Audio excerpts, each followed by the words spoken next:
whenever. Is that going? Yeah. Okay. Good evening. I'm Alex Stork, and tonight we're talking about the Irish Civil War.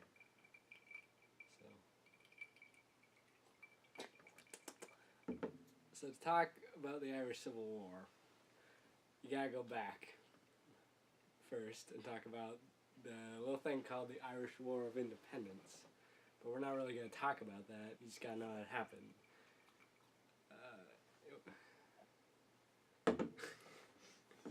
Alright, Dad. Black. So that happened.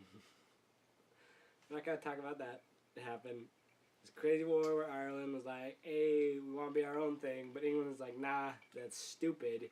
You don't know what you're talking about. You need us. So there's a whole war over it, you know. It was an abusive relationship. There you go. But, you know, this, like, really united Ireland. Everybody was really happy, like, we're best friends, you know. England, they didn't really throw a lot into it because they were super tired from fighting in a world war, so they're just like, whatever, fine, you win. So they go into talks to make a treaty.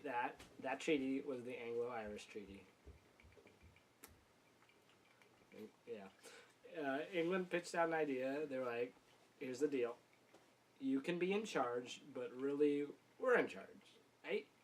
Basically, you're going to be like Canada or Australia. And the Irish negotiating team was led by this guy, Michael Collins. He's this super charismatic guy. Everybody loved him. He was like a brilliant military figure of Ireland. And he thought, all right, guys, this sounds pretty good. He said the treaty was not the ultimate freedom that all nations aspire and develop, but the freedom to achieve freedom. So that's, you know, that's good. They were all up to sign it, but this other important guy, Eamon de Valera, who was the leader of a group of radical Irish Republicans, he was a really great guy, charismatic like Collins, and really beloved. But he was kind of a hothead. Well, he was like, "Whoa, hold up, guys! This is totally not what we were fighting for at all. We wanted to be like our own country. No more ties with England, guys. That's the dream, not this." And a lot of guys were digging what he was saying and agreed with him. But before Dave Valera could show Collins how much everyone agreed with him, Collins went ahead and signed the Anglo-Irish Treaty anyways, so there you go. And Dave Valera was not okay with that. He felt seriously betrayed, so Dave Valera was like, screw it, let's full-on civil war it. So he gathers all of his guys and was like, hey, we've been lied and cheated to. Let's go make this right. And all the Irish Republicans were on board, but they were like, okay, how are we going to do that? We're going to take some court buildings. Yeah. So in April of 1922, they marched on Dublin. And they went in there and they just took it practically without a fight. Michael Collins was like, ooh, well, I dropped the ball on this one, England. But England was like, nah, bud, this is your thing to handle. This is what you wanted, right? But then after weeks of holding the courts, England said, okay, this is making us look bad. You need to do something, Ireland, or we will. So Collins said, right, this is it. We're going to take them courts back, baby. I don't know.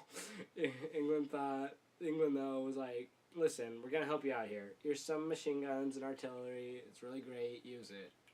It's for you. And they did.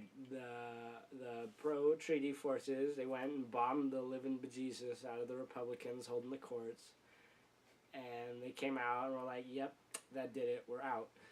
After this, it was pretty much all-out war throughout Ireland. De Valera gave control of the forces to this guy, Liam Lynch. But he died almost immediately. That's all he accomplished. So he was succeeded by Frank Aiken, and he was another like really great military man of Ireland.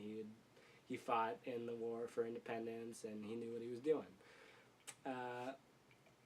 Yeah, and De Valera basically handed total control of the anti-treaty Republicans to Aiken.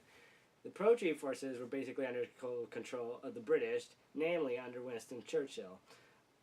He provided the pro-treaty forces with like really high-tech British military equipment and troops. So it turned into like guerrilla war all over Ireland because that's all the anti-treaty forces could do. Michael Collins ends up getting killed in an ambush in August of 1922, and he was succeeded by Richard Mulcahy.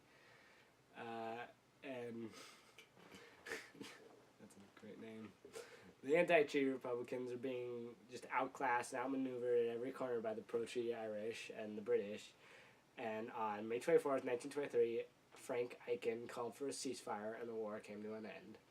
So after about like a year of fighting, it was estimated that pro-treaty forces lost around 800 men, and the anti-treaty Republicans lost almost 3,000 killed, all for the sake of freedom. So, that makes you think. Good night.